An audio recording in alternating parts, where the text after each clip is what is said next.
उपराष्ट्रपति एम वेंकैया नायडू ने राजधानी ढाका में सेनेगल के राष्ट्रपति मैकी सैल से मुलाकात की। इसके बाद उपराष्ट्रपति की अगुवाई में दोनों देशों के बीच प्रतिनिधि मंडल स्तर की वार्ता हुई। उपराष्ट्रपति ने द्विपक्षीय, क्षेत्रीय और अंतर्राष्ट्रीय फ्रेमवर्क के माध्यम से सेनेगल के सामाजिक आर्थिक विकास का समर्थन किया। उन्होंने विशेष रूप से कृषि, तेल और गैस, स्वास्थ्य, रेलवे, खनन, रक्षा, हरित ऊर्जा समेत विभिन्न क्षेत्रों पर ध्यान दिए जाने की आवश्यकता बताई। इस अवसर पर विभिन्न क्षेत्रों में द्विपक्षीय साझेदारी को और मजबूत करने के लिए दोनों देशों के बीच 3 समझौता ज्ञापनों पर हस्ताक्षर भी किए गए। उपराष्ट्रपति ने ढाका में भारतीय समुदाय कार्यक्रम में वो शामिल हुए। उपराष्ट्रपति ने एक अंतर्राष्ट्रीय कला प्रदर्शनी का दौरा किया। इस प्रदर्शनी में कंटेम्प्रेरी अफ्रीकी कला और रचनात्मकता को प्रदर्शित किया गया। उपराष्ट्रपति ने ढाका में एक संग्रहालय का दौरा किया। The museum of black civilisation में अफ्रीकी कला, संस्कृति और इतिहास का भंडार है और इसका उद्देश्य दुनिया में अफ्रीका के सांस्कृतिक और वैज्ञानिक योगदान को उजागर करना है। इससे पहले उपराष्ट्रपति अफ्रीकी पुनर्जागरण स्मारक गए और महात्मा गांधी की प्रतिमा पर पुष्पांजलि दी।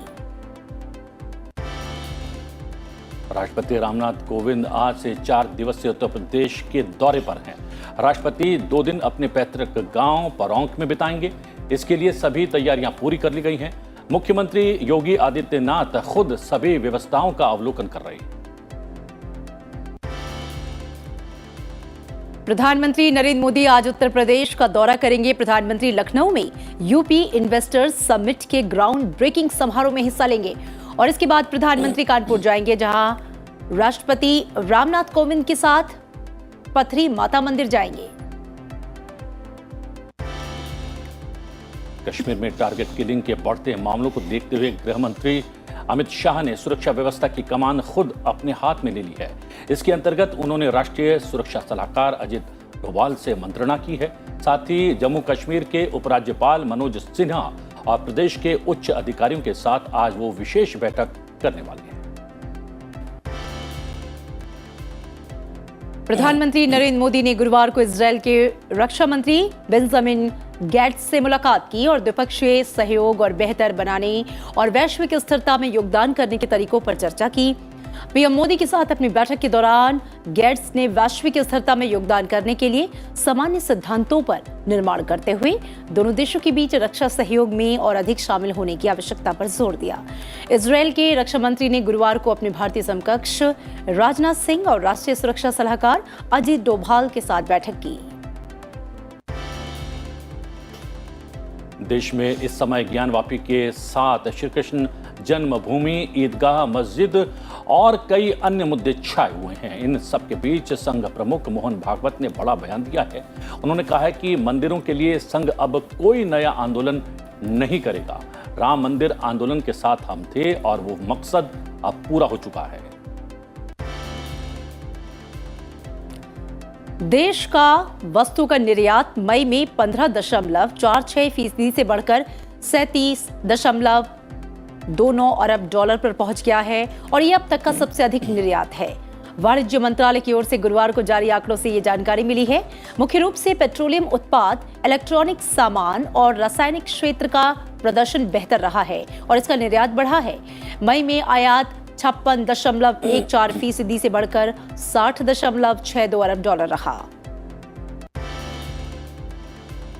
केंद्रीय मंत्री अनुराग ठाकुर ने आज सुबह मेजर ध्यानचंद स्टेडियम से देशव्यापी साइकिल रैलियों के एक कार्यक्रम का शुभारंभ किया। इस क्रम में 750 युवा साइकिल चलाकर 7.5 किलोमीटर की दूरी तय की उन्होंने और इस कार्यक्रम का मकसद लोगों के बीच साइकिल के प्रति जागरूकता लाना है ताकि लोग फिटनेस के लिए अपनी दिनचर्या में साइकिल को भी शामिल कर सकें।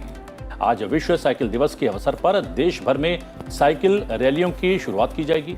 इस पहल के तहत एक दिन में 9.68 लाख किलोमीटर की दूरी साइकिल चलाकर 1.29 लाख युवा तय करेंगे।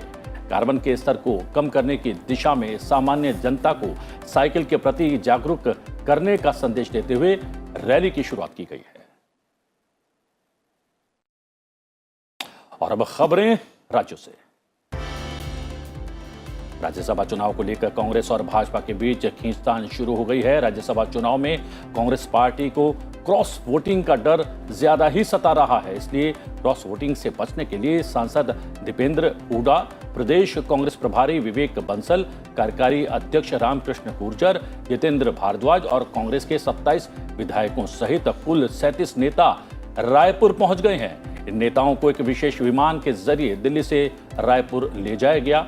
10 जून को राज्यसभा के लिए वोटिंग होने तक कांग्रेस विधायक छत्तीसगढ़ में ही रहेंगे। बिहार में जाति आधारित जनगणना को मंत्रिमंडल की मंजूरी मिल गई है। मुख्य सचिव अमीर सुभानी ने कहा है कि जाति आधारित जनगणना पर 500 करोड़ रुपए खर्च किए जाएंगे और फरवरी 2023 तक इसका काम पूरा कर लिया जाएगा। 7 जून तक सुरक्षा बहाल करने का निर्देश जारी करते हुए पंजाबी गायक सिद्धू मूसेवाला की हत्या के 5 दिन बाद 424 लोगों की सुरक्षा वापस लेने के फैसले पर पंजाब हरियाणा हाईकोर्ट ने पंजाब सरकार को फटकार लगाई है। राज्य सरकार ने हाईकोर्ट को बताया कि सभी की सुरक्षा अस्थायी तौर पर वापस ली गई थी, अब 7 जून तक सुरक्षा बहाल कर दी जाएगी। पाटीदार नेता हार्दिक पटेल बीजेपी में शामिल हो गए हैं। गुजरात के गांधीनगर में बीजेपी अध्यक्ष CR पाटिल की मौजूदगी में उन्होंने बीजेपी का दामन थामा। कुछ ही दिन पहले ही उन्होंने कांग्रेस पार्टी से इस्तीफा दिया था। दिल्ली के स्वास्थ्य मंत्री सत्येंद्र जैन की गिरफ्तारी के बाद अब दिल्ली के सीएम अरविंद केजरीवाल ने दावा किया है कि उप मुख्यमंत्री मनीष सिसोदिया पर भी फर्जी केस की तैयारी की जा रही है, उन्हें भी गिरफ्तार किया जा सकता है। उन्होंने ये भी कहा कि प्रधानमंत्री मोदी से मेरी हाथ जोड़कर गुजारिश है कि एक एक करके वो गिरफ्तारी न करें, इससे दिल्ली के विकास का काम प्रभावित होगा। इससे अच्छा है दिल्ली के सभी मंत्रियों और विधायकों को एक साथ अरेस्ट करके जांच करवा ली जाए। महाराष्ट्र के पूर्व गृह मंत्री अनिल देशमुख के खिलाफ सीबीआई ने आरोप पत्र दाखिल किया है। 100 करोड़ रुपए की कथित घूसखोरी के मामले में आरोप पत्र दाखिल किया गया। आरोप पत्र में बर्खास्त सहायक पुलिस निरीक्षक सचिन वजहे को सरकारी गवाह बनाया गया है। झारखंड के मुख्यमंत्री हेमंत सोरेन के करीबियों की ओर से स्थापित की गई शेल कंपनियों में निवेश के मामले को झारखंड हाईकोर्ट में इस मामले की सुनवाई हुई। हाईकोर्ट में सभी पक्षों की ओर से बहस पूरी हो गई है। अदालत इस पर फैसला सुनाने वाली है। याचिका की वैधता पर अदालत ने फैसला सुरक्षित रखा है। अदालत ने सिर्फ मुख्यमंत्री हेमंत सोरेन, उनके भाई बसंत सोरेन और उनके करीबियों की शेल कंपनी में निवेश के मामले में याचिका की वैधता पर सुनवाई की है। गुजरात के वडोदरा शहर के बाहर स्थित नंदेसरी औद्योगिक क्षेत्र में दीपक नाइट्राइट केमिकल प्रोडक्शन प्लांट के एक हिस्से में गुरुवार शाम भयानक आग लग गई। हादसे में कम से कम 10 लोगों के घायल होने की खबर है।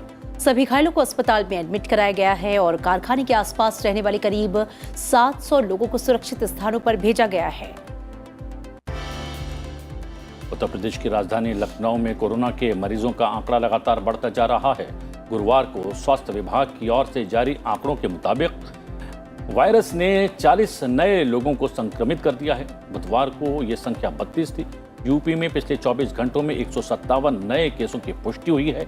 एक दिन पहले यह संख्या 128 थी। देश में भी कोरोना के केसों में बढ़ोतरी देखी जा रही है। पिछले 24 घंटों में 3712 नए केस सामने आए। दक्षिण पश्चिम मानसून बंगाल की खाड़ी के रास्ते पूर्वोत्तर भारत में दाखिल हो गया है और आगामी 2 दिनों में असम और मेघालय में बारिश होने की संभावना है। भारत के दक्षिणी प्रायद्वीप की ओर अरब सागर से आ रहे मानसूनी हवाओं के मद्देनजर मौसम विभाग ने अगले 5 दिनों तक कर्नाटक के तटीय और दक्षिणी अंदरूनी इलाकों केरल, माहे और लक्षद्वीप में बारिश होने की संभावना जताई है। मौसम विभाग ने इस साल मानसून सामान्य होने की उम्मीद जताई है। IMD के मुताबिक पूर्वोत्तर भारत और दक्षिणी पश्चिमी प्रायद्वीप के सबसे निचले इलाके को छोड़ दें तो इस बार मानसूनी बारिश का वितरण जो है वो पूरे देश में समान रहेगा। तो राष्ट्रीय और राज्यवार खबरों के बाद अब नजर डाल लेते हैं अंतर्राष्ट्रीय समाचारों पर। विदेश मंत्रालय के प्रवक्ता अरिंदम बागची के गुरुवार को एक प्रेस वार्ता को संबोधित किया। इस दौरान उन्होंने रूस के साथ तेल खरीद, अफगानिस्तान में भारतीय दूतावास को दोबारा खोलने और चीन के साथ वार्ता जैसे मुद्दों पर जानकारी साझा की। रूस से तेल आयात बढ़ाने की योजना को लेकर बागची ने कहा कि तेल खरीद को लेकर भारत का रुख देश की ऊर्जा सुरक्षा जरूरतों पर आधारित रहेगा। वहीं अफगानिस्तान में भारतीय दूतावास को दोबारा खोलने को लेकर अरिंदम बागची ने कहा कि संयुक्त सचिव जेपी सिंह के नेतृत्व में एक बहुसदस्यीय टीम इस समय काबुल में मौजूद है। ये टीम तालिबान के वरिष्ठ सदस्यों से मुलाकात करेगी। ये टीम उन अंतर्राष्ट्रीय संगठनों के प्रतिनिधियों से मुलाकात करेगी जो वहां मानवीय सहायता उपलब्ध कराने के काम में शामिल हैं।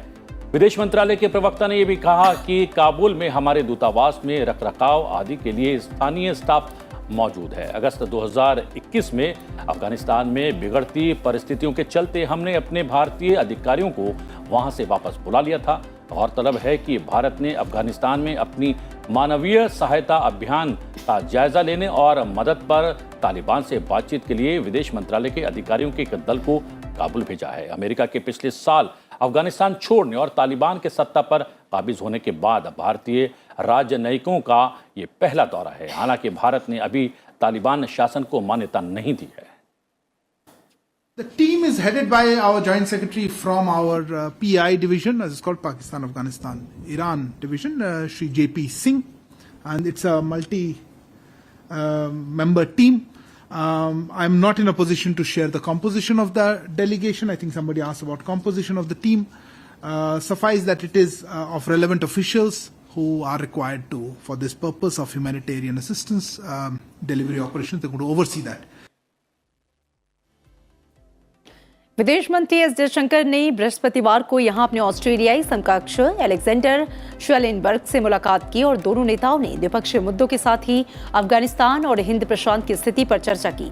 जयशंकर स्लोवाकिया और चेक गणराज्य के दो देशों के अपने दौरे के पहले चरण में बृहस्पतिवार को यहां पहुंचे।